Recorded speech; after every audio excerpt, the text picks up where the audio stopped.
सियासत पर हम रुख करेंगे दो राजनीतिक मेहमानों का, प्रवक्ताओं का। फोनलाइन पर हमारे साथ उमेश शर्मा बीजेपी प्रवक्ता फोनलाइन पर जुड़ गए और अब्बास हफीज जी कांग्रेस प्रवक्ता फोनलाइन पर जुड़ गए। आप दोनों का स्वागत है। पहली प्रतिक्रिया उमेश जी आप ही की लूंगा। दिग्विजय कह रहे हैं कि अगर राहुल गांधी की बात मानी होती तो इतनी मौतें नहीं होती, सरकार के पास पैसा नहीं है मुआवजे में देने के लिए, क्या कहेंगे? पहली प्रतिक्रिया। ये देश का दुर्भाग्य है कि देश का इतना बड़ा राजनीतिक दल अपने विपक्ष के धर्म का पालन जिस प्रकार का करता है वो हैरत में डालने वाला है। पूरे कोरोना काल के अंदर कांग्रेस ने नकारात्मक राजनीति के अलावा कुछ नहीं करा है और इस समय जब भारत ने वैक्सीनेशन के अंतर्गत मुझे लग रहा है कि विश्व के अंदर एक कीर्तिमान स्थापित कर दिया है और पूरे देश के नागरिकों ने प्रधानमंत्री के आह्वान पर और उनके द्वारा किए गए प्रयत्नों के माध्यम से कल जो वैक्सीनेशन का महाकीर्तिमान स्थापित कर दिया है, तो कांग्रेस पार्टी की छाती पर अब सांप लौट रहे हैं। अरे अब्बास जी, और कांग्रेस ने तो साथ दिया है आपकी पार्टी का, कीर्तिमान जो स्थापित किया है। कीर्तिमान स्थापित करा उसके बाद की प्रतिक्रियाएं हैं। आज दिग्विजय सिंह जी जिस प्रकार के कथन का वाचन कर रहे हैं और जिस प्रकार के आक्षेप लगा रहे हैं, तो मुझे लग रहा है कि कहीं ना कहीं कांग्रेस हताशा महसूस कर रही है। मदद करिए, उसके लिए मुख्यमंत्री जी ने धन्यवाद करा है, कमलनाथ जी के ट्वीट को रिट्वीट करा है। तो भारतीय जनता पार्टी तो अगर कांग्रेस पार्टी एक कदम आगे बढ़ती है सकारात्मकता की तरफ, तो हम 10 कदम आगे बढ़ते हैं। नहीं तो राहुल गांधी की बात मानेंगे कि नहीं?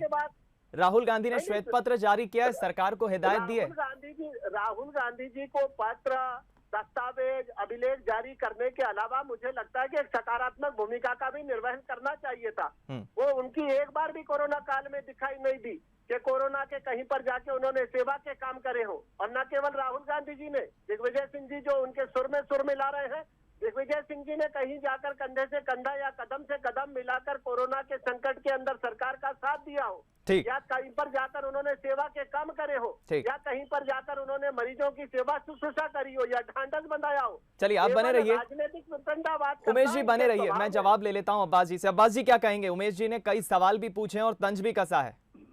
देखिए, बहुत दुखद है। सबसे बड़ी बात यह है कि आधा अधूरा जो ज्ञान होता है उसको लेकर बोल देना, ये भाजपा के हर एक मंत्री का, हर एक विधायक और हर एक कार्यकर्ता, हर एक प्रवक्ता का धर्म बन गया है।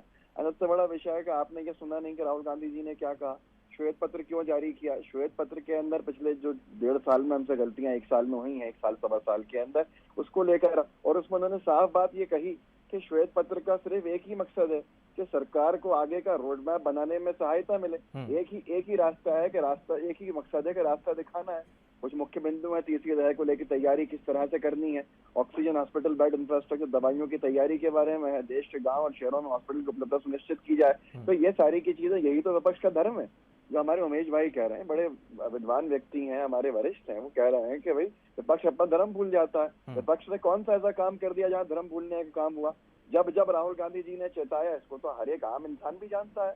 फरवरी से लेके मामला शुरू हुआ 2020 का, और उसका मजाक उड़ाया गया, आपने निरंतर उड़ाया। जब राहुल जी ने कहा, अभी आखिरी का अगर सुने तो वो कहा था उन्होंने कि स्पुतनिक जैसी दवाओं, टीकों को अनुमति दी जाए यहाँ पर। रविशंकर प्रसाद जी इतने बड़े मंत्री हैं भाजपा की सरकार के, वो कहने लगे दलाली कर रहे हैं फॉरेन की कंपनीज का। मोदी जी उसी राय को, उसी मशवरे को 2-3 दिन के बाद लागू कर देते हैं। ऐसे ही राहुल जी ने कहा कि कोविड की जरूरत नहीं होनी चाहिए, बाध्यता नहीं होनी चाहिए, आप बिना ऐप के बिना रजिस्ट्रेशन के सीधे वॉक इन होना चाहिए वैक्सीन लगवाने का, तो वो कर दीजिए। वो भी किया हमने, हमने सकारात्मक राय दी है। चलिए छोटी सी प्रतिक्रिया में उमेश जी आपकी लूंगा। राहुल गांधी ने जो सुझाव दिया एक रोड मैप के तौर पर, उसको तो सरकार मानेगी ना, उस पर आपकी क्या प्रतिक्रिया राहुल गांधी के श्वेत पत्र पर? सरकार मानने के लिए बाध्य नहीं है। राहुल गांधी जी अपने सुझाव देने के लिए स्वतंत्र हैं। उनके सुझावों का गुणदोष के आधार पर सरकार विचार करेगी। और न केवल राहुल गांधी जी के सुझाव का, देश के अंदर कोई भी सकारात्मक सुझाव देता है तो ये जो सरकार है वो सकारात्मक सुझाव को गुणदोष के आधार पर स्वीकार भी करती है और सुधार भी करती है। और जहां तक स्पुतनिक का प्रश्न अब्बास जी ने उठाया था, मुझे लगता है कि निःशुल्क वैक्सीनेशन का सुविधाएं प्रदान करी जा रही है, बड़े स्तर पर वैक्सीनेशन करवाया जा रहा है। सरकार के लिए इस महामारी की जो सेकेंड वेव आई थी वो निश्चित रूप से बहुत त्रासदायक थी और पूरे देश के नागरिकों ने संयम के साथ प्रधानमंत्री के साथ कंधे से कंधा और कदम से कदम मिलाकर इस संकट का सामना करा। और हम देख रहे हैं कि आज हम लोग निर्णायक रूप से इस संकट पर विजय प्राप्त कर पाए हैं और थर्ड लहर के लिए सरकार तैयार है।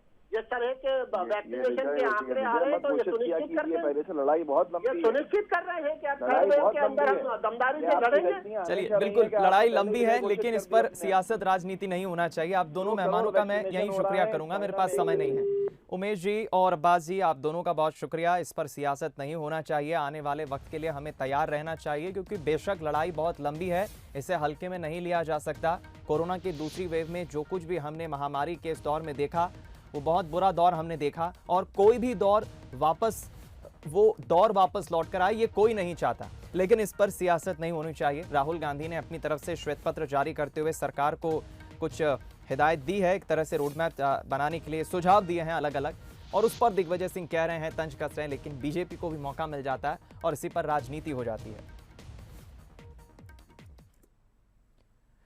और इस दौरान देखिए, राहुल गांधी ने प्रधानमंत्री नरेंद्र मोदी पर भी निशाना साधा। उन्होंने कहा कि कोरोना से ज्यादातर मौतें ऐसी हुई हैं जिन्हें रोका जा सकता था, ज्यादातर मौतें ऑक्सीजन की कमी से हुई हैं। देश में ऑक्सीजन की कोई कमी नहीं है। उन्होंने कहा कि पीएम मोदी के आंसू इन मौतों को नहीं रोक पाए, इन मौतों को ऑक्सीजन से ही रोका जा सकता था। लोगों को जानता हूं जिनके परिवार में उनके माता, उनके पिता, उनके भाई, उनके बहनों की मृत्यु हुई,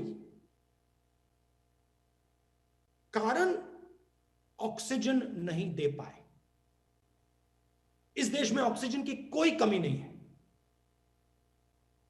जितने ऑक्सीजन की जरूरत यह देश प्रोड्यूस करके दे सकता है।